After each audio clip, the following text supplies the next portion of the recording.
Hello, ഞങ്ങളൊന്ന് ചേർത്തലൊക്കെ പോവാണേ. ഞാനും എൻ്റെ ഒരു ഫ്രണ്ടും കൂടിയാണ് കേട്ടോ പോകുന്നത്. ഞങ്ങൾക്കൊന്നും കറക്കം മാത്രമേ ഉള്ളൂ എന്ന് വിചാരിക്കണ്ട കേട്ടോ. ഇന്നൊരു ഗിഫ്റ്റ് മേടിക്കാൻ പോവാണേ. ഐവിൻകുട്ടൻ്റെ ഒരു ഫ്രണ്ട് ഉണ്ട് കേട്ടോ, ചേതൻ. അവൻ്റെ ബർത്ത്ഡേ ആണ് ഇന്ന്. അപ്പോൾ അതിനുവേണ്ടി ഗിഫ്റ്റ് വാങ്ങാൻ വേണ്ടി ചേർത്തലൊക്കെ പോവാണ് കേട്ടോ. ഐവിൻകുട്ടൻ്റെ വേറൊരു ഫ്രണ്ട് ഉണ്ട് കേട്ടോ, ധ്രുവിയുടെ അമ്മയാണ് കേട്ടോ എൻ്റെ കൂടെ ഉള്ളത്. ഞങ്ങൾ രണ്ടുപേരും കൂടിയാണ് ഗിഫ്റ്റ് വാങ്ങാൻ പോകുന്നത്. ആദ്യം നേരെ ടോയ്സ് നോക്കാനാണ് പോണത്. സത്യം പറഞ്ഞാൽ വലിയ ഐഡിയ ഒന്നും ഉണ്ടായിരുന്നില്ല എന്ത് വാങ്ങണം എന്ന്. ആദ്യം നേരെ ടോയ്സിൻ്റെ അടുത്തേക്കാണ് കേട്ടോ പോയത്. പക്ഷേ അവിടെ ചെന്നിട്ട് നമുക്ക് തൃപ്തിയായിട്ടുള്ളതൊന്നും കിട്ടിയില്ല കേട്ടോ. പിന്നെ ഷൂസ് നോക്കി, ഡ്രസ്സ് നോക്കി, അങ്ങനെ ഒരുപാട് നോക്കിയിട്ടും എന്താ പറയുക, ഒന്നും ഒരു എന്തെടുക്കണം എന്നൊരു കൺഫ്യൂഷനായിരുന്നു കേട്ടോ ഞങ്ങൾക്ക്. ഐവിൻകുട്ടനാണെങ്കിലോ ടോയ്സ് വാങ്ങണമെന്നും പറഞ്ഞാണ് എന്നെ വിട്ടത്. പക്ഷേ ഞാൻ ഒരുപാട് ടോയ്സ് നോക്കിയിട്ടും എനിക്കൊന്നും അത്ര ഇഷ്ടപ്പെട്ടില്ല കേട്ടോ. നമ്മളൊരു ഗിഫ്റ്റ് കൊടുക്കുമ്പോൾ അത് കിട്ടുന്ന ആൾക്ക് യൂസ്ഫുൾ ആവണമല്ലോ. അങ്ങനെ നോക്കിയിട്ട് ഒന്നും ഒരു തൃപ്തി വന്നില്ല. അങ്ങനെ കുറേ നേരം ടോയ്സ് ഷോപ്പിലൊക്കെ കുറേ നേരം ഞങ്ങൾ നിന്ന് കറങ്ങിയിട്ടോ. എൻ്റെ മാത്രമല്ല അവളുടെയും അവസ്ഥ അത് തന്നെയായിരുന്നു. ഞങ്ങൾക്ക് രണ്ടുപേർക്കും ഒട്ടും ഇഷ്ടപ്പെടാണ്ട് അവിടെ നിന്ന് ഇറങ്ങി കേട്ടോ.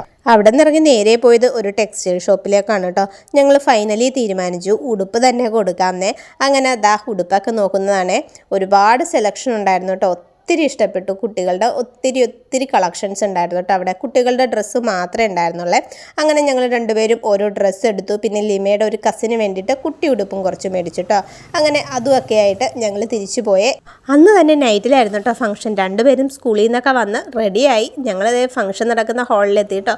വീടിൻ്റെ അവിടെ നിന്ന് കുറച്ച് മാറിയാൽ മതിയേ. അവിടെ ഒരു കഫേയിൽ വെച്ചായിരുന്നു കേട്ടോ ഫംഗ്ഷൻ നടത്തിയത്. ഞങ്ങൾ ചെന്നത് കണ്ടപ്പോൾ തന്നെ അവർ ഐവിൻകുട്ടനെ സ്റ്റേജിലേക്ക് വിളിച്ചു കേട്ടോ. ഇതാണ് കേട്ടോ ബർത്ത്ഡേ ബോയ്. ഐവിൻകുട്ടൻ്റെ ബെസ്റ്റ് ഫ്രണ്ടാണ് ചേതൻ. അവർ രണ്ടുപേരും ഭയങ്കര കൂട്ടാണ് കേട്ടോ.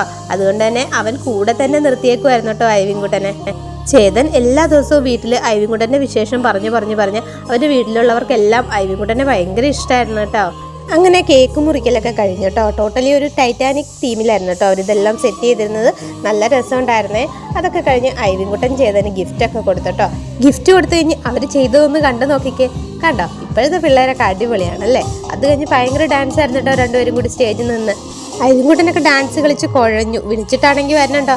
എന്ത് ഡാൻസ് ആയിരുന്നെന്നറിയോ. ഭാനുട്ടി കയറിയില്ല കേട്ടോ സ്റ്റേജിലേക്ക് വിളിച്ചിട്ടും. കുറച്ച് കഴിഞ്ഞപ്പോഴേക്കും ധ്രുവിയും എത്തി കേട്ടോ.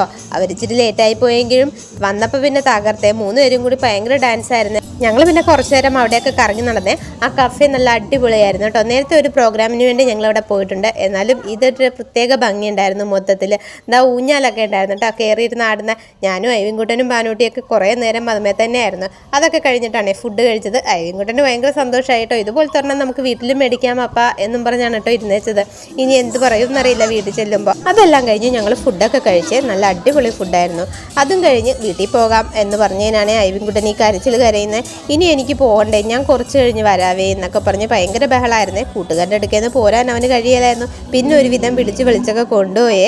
അപ്പോൾ ഇത്രയുള്ള വീഡിയോ ഇഷ്ടപ്പെട്ടാൽ സബ്സ്ക്രൈബ് ചെയ്തേക്കണേ.